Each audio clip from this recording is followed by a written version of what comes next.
Makassar, sebuah kota di Indonesia yang kaya akan sejarah dan pesona maritim. Dikenal sebagai kota angin mamiri yang menghadirkan keindahan pantai dan semangat kemajuan yang terus tumbuh dari masa ke masa. Di kota inilah lahir seorang tokoh spiritual, Megawati Kusuma, seorang umat Buddha yang memiliki jalinan jodoh dengan Tantrayana Chenphojong. Megawati Kusuma bersarana kepada Dharma Raja Lianzhen di Seattle pada tahun 1986. Pada tahun 1987, beliau diangkat menjadi acarya oleh Dharma Raja Lianzhen dengan nama Acarya Lianshan dan merupakan acarya pertama di Indonesia. Acarya Lianshan mendirikan Cetya Dharma Agung di kediamannya di Jalan Salahuddin.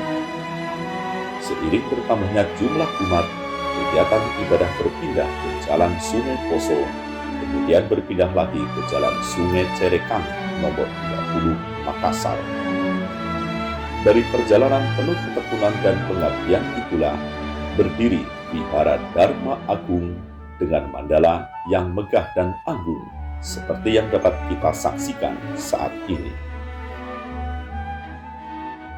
Ya, Vihara Dharma Agung atau Pengieng Lei Changsi merupakan vihara aliran Chenphojong yang didirikan di kota Makassar dan bernaung di bawah Majelis Chenphojong Kasogatang Indonesia.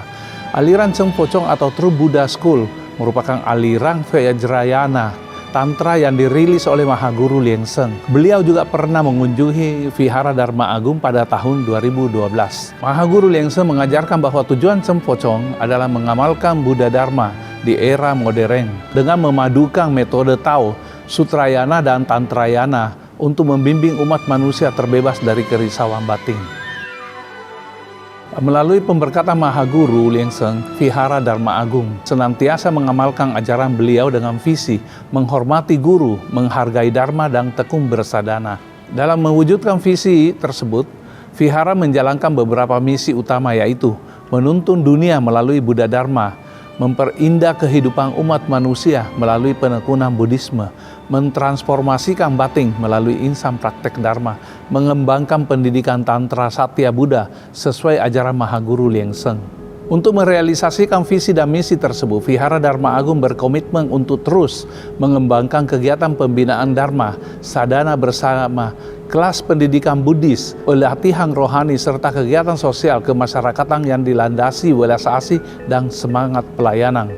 Saat ini, Vihara Dharma Agung juga merupakan anggota Lotus Light Charity Society Indonesia yang sering mengadakan berbagai macam kegiatan bakti sosial seperti pembagian sembako, donor darah. Kegiatan ini bekerja sama juga dengan Walubi yang dipimpin oleh Bapak Hendrik Sumitomo. Selain itu, Vihara juga berupaya membangun generasi muda Buddhis yang memiliki moralitas, kebijaksanaan, dan semangat spiritual yang kuat sehingga mampu menjadi pribadi yang bermanfaat bagi masyarakat, bangsa, dan agama.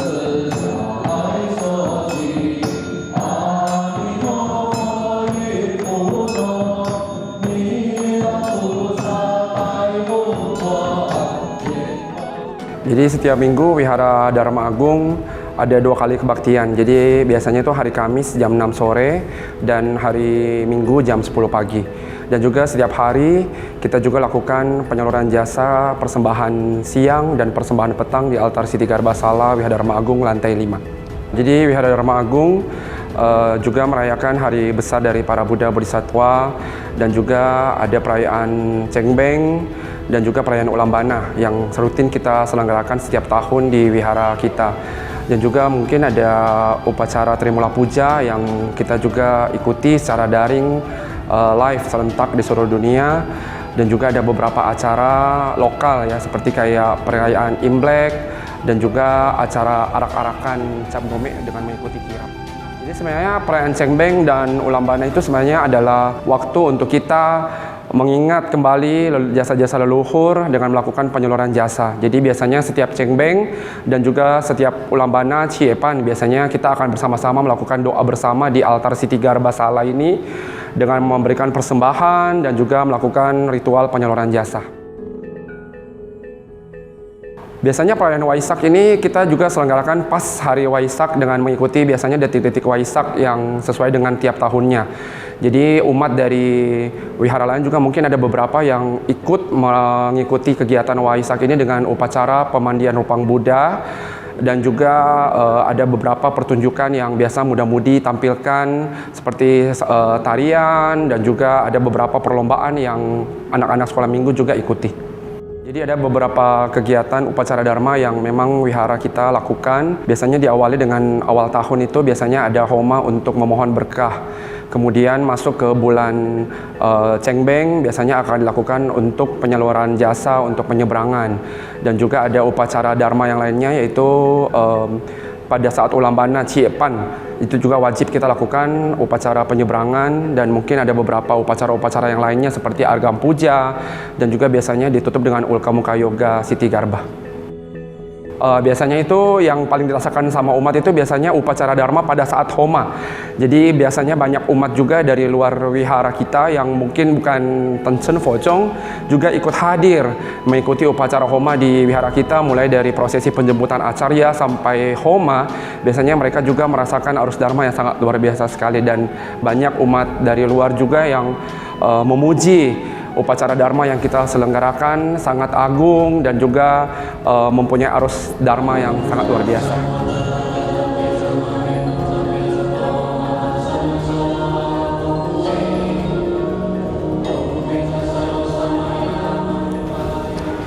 Sejarah berdirinya Wihara Dharma Agung dimulai karena adanya keyakinan dan ketulusan hati dari Ibu Megawati Kusuma atau yang dikenal sebagai Lin San Suci dalam mempraktikkan ajaran Mahaguru Lien Sen Hofo. Pada tahun 1985, Ibu Megawati pergi ke Singapura, dan di suatu toko beliau mendapatkan buku-buku karya Mahaguru Lien Sen, dan beliau membawa pulang ke Makassar, kemudian dibaca buku tersebut. Beliau di situ muncullah serada atau keyakinan beliau akan kekuatan spiritual dari Mahaguru Lien Sen. Pada tahun 1986, yaitu pada bulan Februari, Ibu Megawati Kusuma atau Lien San Suci membawa sekitar 8 orang umat ke Seattle dalam rangka peresmian Wihara Vajra Garbha Seattle. Dan pada waktu itu beliau sempat untuk memohon sarana kepada Mahaguru Lien Sen, dan pada saat itu Mahaguru Lien Sen memberikan nama catur sarana kepada beliau, yaitu Lien San Suci.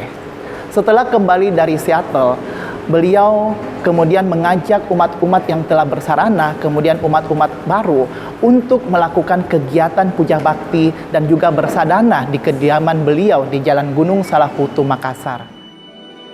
Cetya Dharma Agung diresmikan pada tanggal 30 Agustus 1987, dan berkat kegigihan oleh umat-umat yang ada pada saat itu, dilakukanlah upacara peresmian Cetya Dharma Agung di suatu hall yang besar di kota Makassar dengan mengundang kehadiran 3 orang acarya, yaitu Se Lien Che Sang Se, kemudian Se Lien Han Sang Se, dan juga Lien Hua Chan Se Sang Se.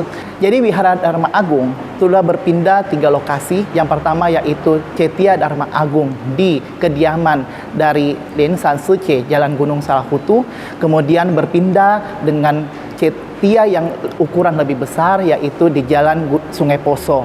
Kemudian seiring perkembangan waktu, saat ini kita menempati Wihara Dharma Agung di Jalan Sungai Cerekang nomor 30 Makassar.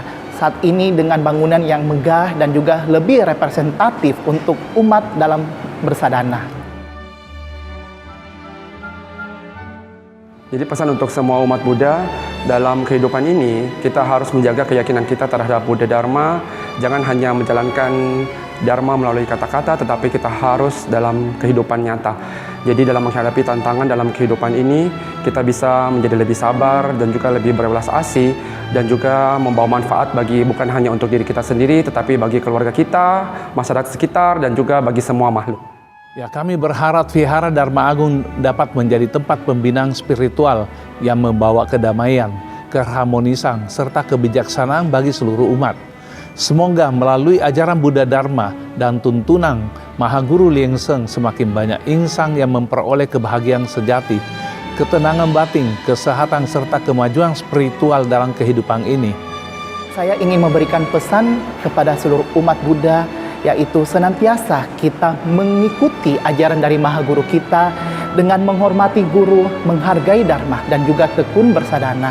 Serta kita senantiasa harus menjaga kebersihan ucapan, pikiran, dan perbuatan kita, sehingga pada akhirnya kita dapat terbebaskan dari semua kilesa dan mencapai yang namanya pencerahan.